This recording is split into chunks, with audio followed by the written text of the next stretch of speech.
Yetti.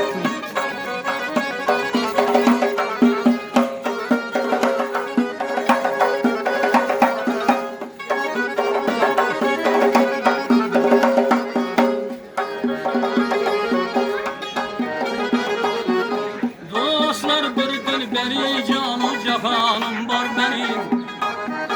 Arazi gül kameti servi ravanım var benim. Arkatında rozu şefahi planım var benim.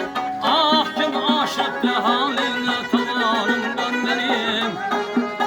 Sözü işkide beside aynı hanım var benim.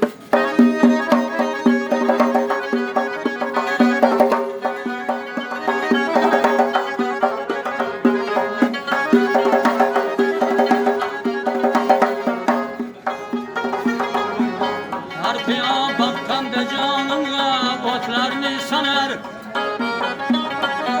Rişteyi canım üzüler var ki ömrüm kanar.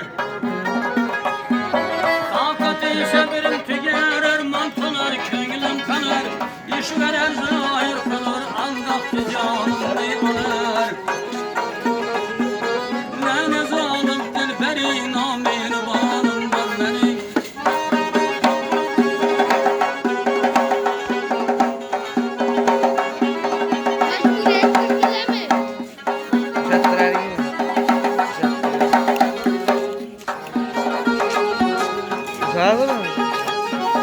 Can bilenler işkide yüz merkezi avlarlar.